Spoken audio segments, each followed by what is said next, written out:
News here at 5 o'clock, an illegal gambling operation busted in southeast Bexar County. 8-liners 86th. The sheriff's office detaining 18 players, 4 employees today at a business off East South Cross Boulevard and South Gevers. And our Avery Everett is live outside of that shop right now. So Avery, what can you tell us about this operation? Well, you can't really tell from the outside of this strip mall, but that storefront with the blue awnings, inside we can see what looks like dozens of 8-liner machines. So BCSO is still conducting its investigation and its search, and they say that this could take hours. Part of the reason why is because of the setup here. This business is actually broken down into 2 shops. I want to show you exactly what we know about these 2 locations. So the first side on the right, you can see that Royal Room 777 number on the side. That's where the gambling machines actually are and where they are played. And then if you take a look to the left, that building with the stickers outside, we're told that's where the money side of this operation was taking place. So I want you to take a look at this video now. We got this from BCSO showing the inside of this operation. Like Steve mentioned, we know in total 18 players were detained, released, and given written citations. We're told 4 employees are detained and will likely be questioned downtown. We spoke to the Bexar County Sheriff Javier Salazar, who emphasized that owning these machines is not illegal, but it's illegal sometimes in which the manner people are paid out. So we're told these machines here will stay, but BCSO will take the motherboards or the brain of each machine and seize any cash. The sheriff sending a warning to community members about coming to these places tonight. My best advice is just don't come to these places at all, because you just don't know.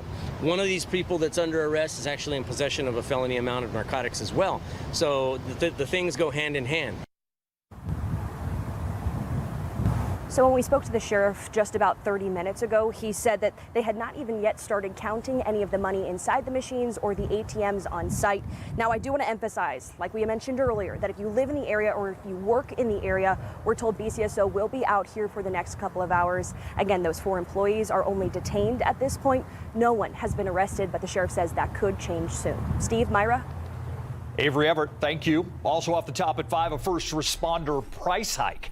A $4,000 increase in insurance is on the way for firefighters, police officers, and many other City of Kerrville employees just months after that community was hit with devastating floods. Our Zaria Oates spoke with several families who say that they are now left with a difficult choice, deciding which family members will get health care coverage. It's a choice none of these families ever expected to make. So we're faced with which child do we choose? That choice is about health insurance. These 3 Kerrville firefighter families are just a few of the people struggling with what to do about a bill increase of more than $300 a month. That's ridiculous. On July 22nd, the City of Kerrville approved new health insurance costs for all city employees. All in favor, so vote. Passes unanimously. The change of insurance plans and costs will include first responders who helped during the July 4th flood in the Hill Country and their families. Our first responders that are boots on the ground doing the work during that flood are having to take a massive pay cut just to stay insured. In return, the city is touting a 12-year period of no cost increase, but that's until now. The city sent me an email saying Blue Cross Blue Shield proposed a 17.7% increase and that, quote, absorbing those costs would have required significant cuts to service and staffing. The new insurance options would be a health maintenance organization plan, HMO, or a preferred provider organization, PPO. 100% of the city was on the PPO plan, or is currently on the PPO plan. Assistant City Manager Kimberly Meismer shared this information on the record in a city council meeting. Replace the current HSA, health savings account, which no one chose, so no one was on that plan. Meaning everyone is on one of the tiers of this PPO plan. For the past 12 years, the highest PPO tier covered the employee, their spouse, and their children for $156 per paycheck. After the increase, this same plan will cost families $326 per paycheck. That's a monthly increase of $340 in insurance. What we've discussed is taking Raiden out of speech therapy because we pay $60 per visit for him with the insurance and putting that money towards paying for the PPO plan. There's so many people that are hanging in for the benefits. while we struggle to put food in the fridge and make car payments. Families tell me that the HMO plan comes with its own set of issues, like for Huger, who has 2 deaf sons. Little brother will lose his services completely. His providers are completely out of network. The HMO, most of our doctors, most of our specialists are not taking. In a statement from the city, quote, only 13 providers, which is 1.12%, who were utilized by employee families under the PPO plan would not have been available within the HMO network. Regardless, this is a choice families have to make before October 1st. Zaria Oates, KSAT 12 News. The families of first responders who will be impacted by this insurance change will speak during the council's public comment today at 6 p.m. We will be there. We're live streaming that meeting on KSAT Plus. We're also working to reach out to providers in Kerrville about the cost differences for these 2 plans. A close call in San Antonio ISD. That district says a 12-year-old student escaped an attempted kidnapping. This happened near Hot Wells Middle School and Charles C. Ball Elementary School. That's near the intersection of Russey Street and Kohler Court. According to SAISD, 2 men in a silver 4-door vehicle allegedly tried to abduct the girl while she was walking home from school. They say the men pulled her by her backpack, but she was able to get away. The district says the car had a lift sign on the driver's side and tinted windows. SAISD says they have increased security measures now in the areas surrounding those schools. They're also encouraging students to walk in groups, be aware of their surroundings, and report any suspicious activity to police. The San Antonio police also identifying 3 officers who shot and killed a man during an apparent mental health call at an East Side motel. SAPD says Kevin Wynn, William O'Brien, Samuel Whiteside fired their weapons after they say the man charged at them with what they thought was a weapon in his hand. The man has been identified as 34-year-old Justin Hernandez. The shooting happened Saturday at the Knights Inn on East Houston Street near I-10. All 3 officers remain on administrative leave while separate investigations are being done.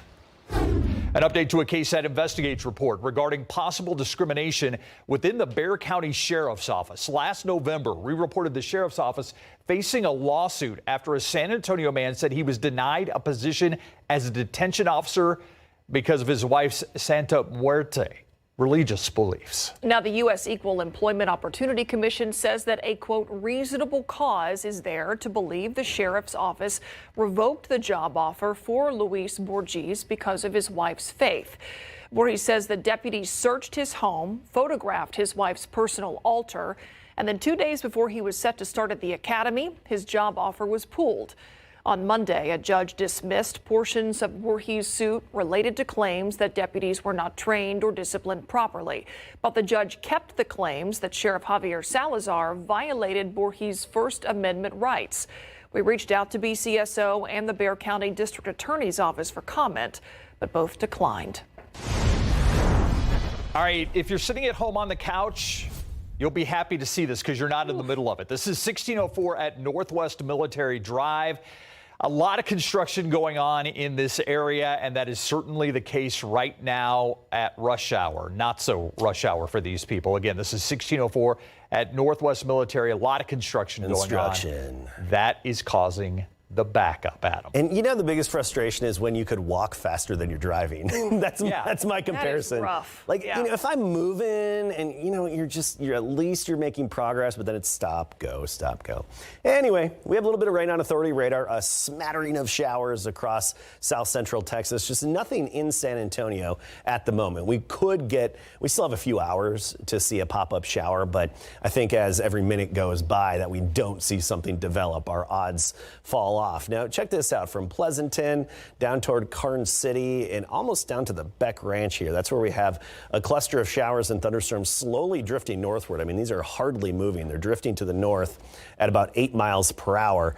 And these are fairly short-lived, relatively speaking. Give most of them about an hour, and that's about it. We go Pearsall to Dilley, a little bit of activity. One pop-up near Natalia, that's not much is happening, but most of the action has been farther to the east around Hallettsville. My buddy Marty Bluta has 3/4 of an inch already and still that little bit of drizzle left over. So some healthy rain out there. More opportunities ahead with the rain. And where we've had showers, we've noticed a drop in temperatures. Look at Seguin, Helen's backyard, with rain in the area, 78. How about that? We'll talk about the other rain opportunities in a bit. All right, thank you, Adam. How do you think the city should spend $4 billion? The city of San Antonio finishing up its district town halls on the budget before the council passes a final spending plan next month. The meetings are your opportunity to ask questions, give input. Tonight at 6:30, the District 1 and District 4 budget town halls. The final town hall in District 8 will be tomorrow at 6:30. Two historical hotels near the Alamo now have new owners. Coming up, we'll tell you what those hotels and what those new owners say they hope visitors can experience. And we continue to keep an eye on the roads out there. We showed you 1604 Northwest Military. Also going to kind of see what's going on weather-wise. And we're going to talk about something that I have very sad emotions about. Yeah, you're not the only one. We'll talk about it when we come back.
New at 5, the historic Crockett and Menger hotels that overlook the Alamo have new owners. The Texas General Land Office announced they have bought the properties.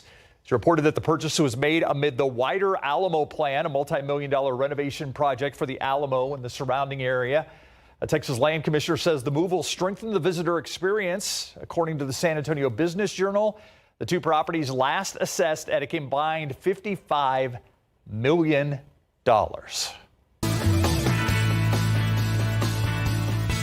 All right, this week on Pickup Lines, Ernie Zuniga sits down with the one and only, our very own, I can say that for 24 more hours, our very own Steve Spriester. Tomorrow's your last day at KSAT. After 30 years, here in San Antonio. But you know what? This means I finally made it. I finally made it to pickup lines. Ernie and I talked about growing up in Iowa, how I began my broadcasting career in radio while attending college at the University of Nebraska. While working as a TV reporter there, I met a newspaper reporter in the basement of the Omaha police station, and she stole my heart. Oh. Nicole and I began dating. She moved to San Antonio in 1995, and the rest is history. But is it safe to say, is she the reason you came to San Antonio? Yeah, I think that's safe to say. I mean, I had an offer in Austin, some interest in Houston. Okay. And I actually, when I got my offer in Austin, Jim Boyle, great news director who hired me, right, said, give me 3 days. And I said, because obviously I'd rather be in San Antonio than Austin because that's where my girlfriend is. Of course, He said, give me 3 days. 2 days later, he said, I need you to take a drug test. And that's where I was like, okay, I think this is going to work out. It's a good sign. I think it's going to work out. Good sign. Yeah. Steve and his fantastic wife, Nicole, were married here. All three of their beautiful daughters were born here. In this episode, Steve, you also talk about working on stories that have made a profound impact, like his work on the issue of homelessness in San Antonio, which, did you know, eventually led to the opening of Haven for Hope in 2006. Plus, he also talks about one of Caskey's favorite moments in Spriester history, his stint in high school as a lead singer of a band called Alias. That's right. The latest episode of Pickup Lines premieres Wednesday evening at 5:30 and replays at 7:30 on the free KSAT Plus app. Just search Pickup Lines. It was. All right, I've got thermal shirt on. I've got an insulated shirt on. I've got this on. My trusty KSAT jacket. Got my cowboy boots, which is probably a bad choice, and long underwear. I won't show you those. In the land of lures and baits, this is how you break the ice. Eric Hartz and his son bond in a 3x5 tent. What's the lure of doing this for you? Just getting out of the house. You know, it's a long winter. Eric is a Republican. His neighbor is a Democrat whose kids are in college. They support Bernie Sanders. He's a Hillary man. I like Bernie, but like I tell my friends, I use... So that part of the old Spriester archives that we dug up. Oh, I remember that. And that was when you went to cover the caucuses, right? Yeah, covered the Iowa caucuses. And I said, listen, I need to find some ice fishermen. So I had to search high and low, and they said, just go to this lake. You go down a little bit, you take a left, you take a right, then you'll see the sign. And I'm just like, where are we? Okay. Yeah. We found them. Tents and the cowboy boots were not a good choice on the ice. That's a tough one, especially because they didn't really have room for you in their little tents. They did not. To warm up. Yeah. I said, and I like where I said, this is welcome to the frozen fish section. One of the many, many memories. It was fun. Yeah, we're going to take a look at a lot of over the next day. Good. Oh, yeah. Way back. That's one of my favorite stories. I got one queued up for tomorrow, too. All right, good. I bet you do. And look at what on KSAT Connect. Oh. I don't know. When was this weekend, or when did you take this? I don't know. Well, it looks recent. Could have been. Good picture. Yeah, it could have been any time. Anyway, we will miss Steve Spriester. Yes, at HEB. And we do have a section on our website, by the way, if you want to go and share your own Spriester memories, pictures like that. People have been so nice, too. Yeah. Reaching out, on social media. San Antonio. Email. I know. I'm feeling the You're love. almost getting me there. Not quite, but you almost just got me there with tears. Wait for tomorrow. That mold's high right now. Ira got me yesterday. You know that, right? All right. I do, actually, yes. So you look at the rainfall accumulations out there, and we've had some pockets of a half inch or so, but by and large, we've had lesser amounts of rain, and it's fairly limited now in overall coverage. It's especially down I-35, Pearsall to Dilley, down into Cotulla. These are short-lived splash and dash showers. Come sunset, they're going to be over with, and then tomorrow we do it all over again, but I think less coverage than what we have out there today. Not as many showers, but anytime after 3 p.m., we'll probably have a few popping up here and there. Could be anywhere on the map. Keep that in mind. Don't don't think, oh, hey, I live right here, near 1604 and 281. I'm going to get that shower. It could really pop up anywhere on the map tomorrow. And again, by sunset tomorrow evening, that's when the showers are pretty much over with. And then Thursday, Friday, we have our old friend, the heat high, settling back in. So sunny and up near 100. You look at the rain chances tomorrow, 20%, up to 40% on Sunday. That's what we're focusing on right now. That'll be our next frontal boundary to move in and should actually make it to south central Texas. Don't expect a big temperature drop, but it should enhance our rain chances a bit. But not a washout on Sunday, not a washout this weekend at all. Look at the temperature difference with the front off to the north. Lubbock 85, Amarillo 67, Wichita Falls 76, Texarkana 71. Meanwhile, we're 95 in San Antonio, Del Rio 97. You look at those temperatures behind the cool front and that boundary. It's an early season cool front, having a little bit of an impact for some folks off to the north, but don't get too excited around here. I think we'll drop into the low 90s Sunday, Monday, and Tuesday, but that's about as cool as we should get. Preliminarily speaking today, 96, the high temperature, 1 degree above average. The record 103 set back in the infamous summer of 2023. 90 now in Bernie, 97 Hondo, 93 Floresville, 88 in New Braunfels. With the rain that hit New Braunfels, 88 degrees, not bad. 95 at the airport, but by 9 o'clock we're down to 86, and 11 o'clock we're in the low 80s. 76 in the morning tomorrow, 96 in the afternoon, basically a carbon copy of what we had today. And then Thursday, Friday, sunny and hot, Pigskin Classic Thursday, other Friday Night Lights Friday. In the afternoons, right near 100, then low 90s by the end of the weekend. Be back in a few minutes with sports.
Brennan was slamming the sleds at practice in big board sports. The big game and big game coverage this week. We'll see the Brennan Bears take on the Reagan Rattlers at Heroes Stadium. And the sun was coming up when we stopped by to chat with the Bears yesterday. Brennan is ranked number 2 in 12's top 12 Class 6A rankings, with Reagan coming in at number 5. Brennan went 10-2 last season, 8-0 in district while advancing to the second round of the playoffs. They have 5 starters coming back on offense and 6 on defense. They are predicted to win District 28 6A per Dave Campbell's Texas football. But first, they have a tough non-district contest in week 1 with the Rattlers. Last season, Reagan beat Brennan 31-9, but win or lose, this is the type of contest that will only make you better. We're ready for it, but we've had it circled since December, and all I can say is we're ready. Is it important to play a good team like them before you start? 100%.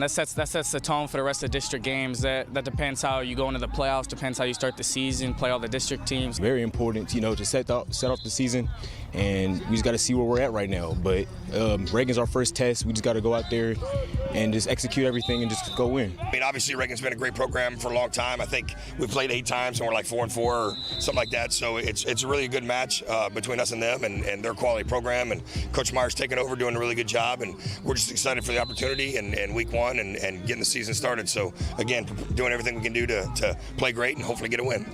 Brennan and Reagan will go down Friday night at 7:30 at Heroes Stadium. Mary previewed the Rattlers yesterday. You can find that on the sports page at KSAT.com. Incarnate Word was back on the field today, getting ready for their next matchup. The Cardinals dropped their season opener 20-6 at Nichols. Quarterback Richard Torres and the offense struggled, and Coach Killo has taken the blame for the loss. Yeah, I mean, his competitiveness is going to handle how he needs to respond to it. I believe in Richard as a leader, as a competitor. I believe in him as the quarterback of this football team, and I think he's going to respond the right way. Now, in terms of how we perform and everything, that begins and ends with me, regardless. I mean, players got to play the game, but at the end of the day, if they don't play up to their ability, that's on me of not getting those guys prepared enough. UIW will host Eastern Washington University Saturday night at 6 at Gale and Tom Benson Stadium. Time to bounce back. It is. Thanks, Larry. We'll be right back.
All right, everybody, we got to check on the Swifties. First, news of the new album. Then today, Taylor Swift and Travis Kelce announced they are engaged. The couple made the announcement in concurrent social media posts today, and the post reads, "Your English teacher and your gym teacher are getting married." It's receiving millions of likes. The couple went public in September of 2023, and this time, there's no word on when, where, or how they got engaged. I wish them well. I do too. That didn't sound very confident. Listen, I you do two too. give me grief because I'm not a Swiftie. I just don't lose my mind. And you're more of an anti-Swiftie. No, I'm not. That's the thing. Like, kind of are. I I just feel have it. to Google when the internet breaks over something she does. Yeah. I just need to know. Well, I'm happy for them, and I am pumped up, actually. I am because too. I became a Swiftie ever since she started dating Travis Kelce, and then I was like, you know what? I like the way she's handling this and doing it. To be in the public eye like that, I hope they make it.